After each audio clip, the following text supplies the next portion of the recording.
Haleluya. Selamat malam, salam sejahtera bagi kita semua keluarga GPDI El Shaddai Magelang. Puji Tuhan, pada saat malam hari ini kembali kita akan mendengarkan renungan firman Tuhan yang saya berikan judul Berseru Menghasilkan Keselamatan. Di dalam Mazmur 107 ayatnya yang ke-19, Mazmur 107 ayatnya yang ke-19, firman Tuhan berkata demikian. Maka berseru-serulah mereka kepada Tuhan dalam kesesakan mereka, dan diselamatkannya mereka dari kecemasan mereka. Puji Tuhan, haleluya.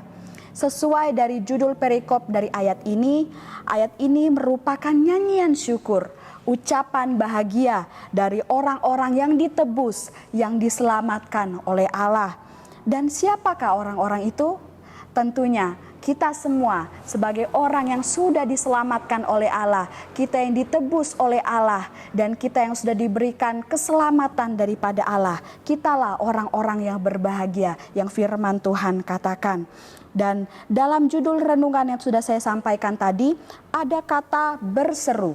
Ada kata berseru, dan dalam Kamus Besar Bahasa Indonesia, kata berseru ini memiliki pengertian memanggil atau menarik perhatian dengan suara nyaring.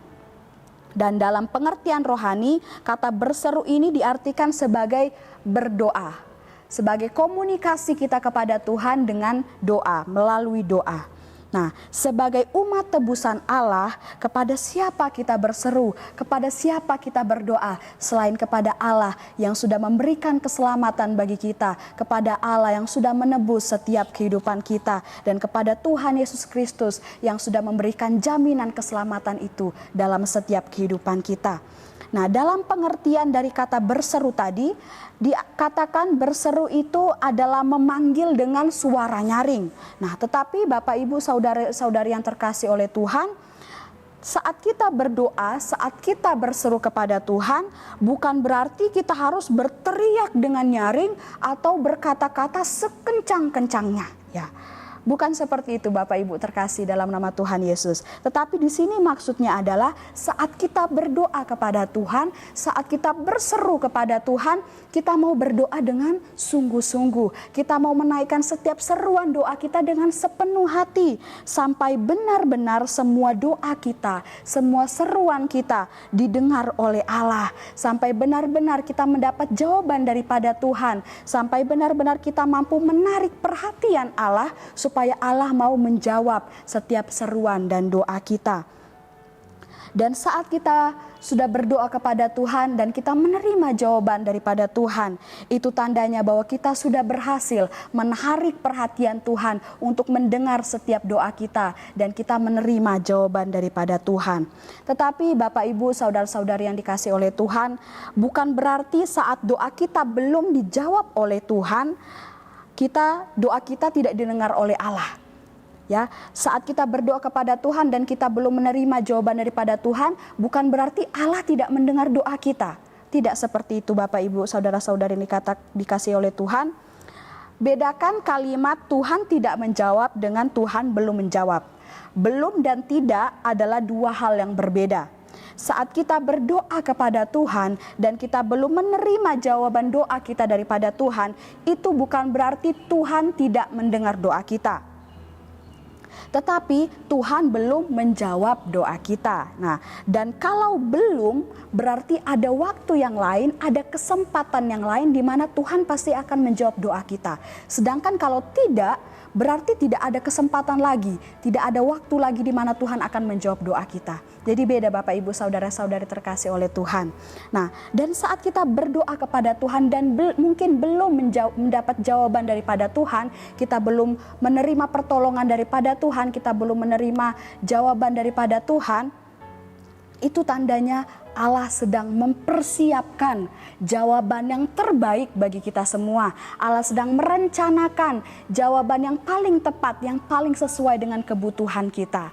Ya Bapak Ibu saudara-saudari yang terkasih oleh Tuhan, itu tandanya Tuhan sedang ingin mempersiapkan yang terbaik, yang paling baik bagi kita semua. Oleh sebab itu saat kita berdoa kepada Tuhan dan mungkin belum menerima jawaban daripada Tuhan, jangan kita berputus asa, jangan kita kecewa kepada Tuhan, kita berkata, mengapa Tuhan belum menjawab doa saya, mengapa saya belum menerima pertolongan daripada Tuhan. Tetapi yang kita harus yakin dan percaya bahwa Tuhan sedang merencanakan yang terbaik dan jawaban Tuhan adalah yang paling indah, paling tepat sesuai dengan waktunya Tuhan dalam kehidupan kita. Yang kita harus terus lakukan adalah terus percaya kepada Tuhan. Kita mau tetap terus mengandalkan Tuhan dan kita mau tetap terus berdoa kepada Tuhan sampai benar-benar jawaban Tuhan itu kita rasakan, sampai benar-benar pertolongan Tuhan itu Tuhan nyatakan dalam setiap kehidupan kita, dan kita boleh menyaksikan bahwa benar-benar Allah yang kita sembah adalah Allah yang heran, Allah yang maha kuasa, Allah yang menyediakan, bahkan menyediakan yang tidak kita pikirkan sekalipun. Tuhan bisa memberikan berkat-berkatnya yang luar biasa dalam setiap kehidupan kita. Nah, apalagi di dalam situasi seperti ini, kondisi dan keadaan saat ini, bahkan dalam ayat pokok tadi dikatakan dalam kesesakan yang kita alami. Ya, ada jaminan yang Tuhan sudah sediakan bagi kita. Ada janji yang Tuhan sudah sediakan bagi kita saat kita mau berseru-seru kepada Tuhan di dalam kecemasan kita, di dalam kesesakan kita. Yaitu di dalam ayatnya yang kita sudah baca tadi dalam Mazmur 107 ayat yang ke-19, dalam kalimat selanjutnya dikatakan, dan diselamatkannya mereka dari kecemasan mereka.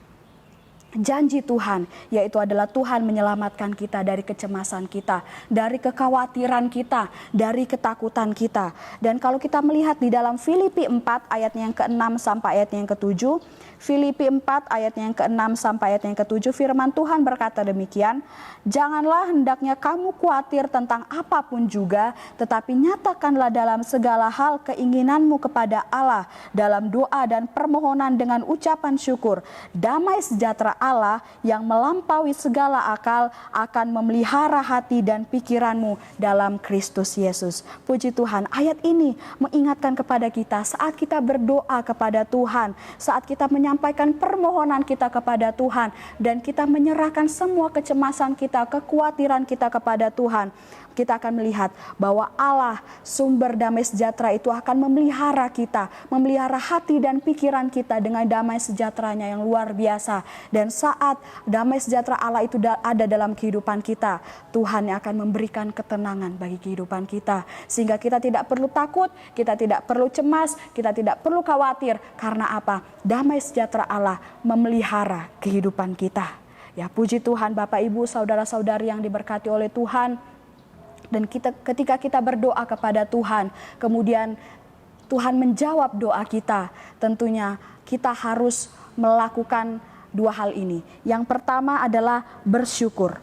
Saat kita menerima jawaban Tuhan, yang harus kita lakukan pertama kali adalah kita mau mengucap syukur kepada Tuhan. Kita mau kembali berdoa kepada Tuhan, menaikkan ucapan syukur kita kepada Tuhan. Di dalam Mazmur 107 ayatnya yang ke-21, Mazmur 107 ayat yang ke-21, firman Tuhan berkata demikian, biarlah mereka bersyukur kepada Tuhan karena kasih setianya, karena perbuatan-perbuatannya yang ajaib terhadap anak-anak manusia.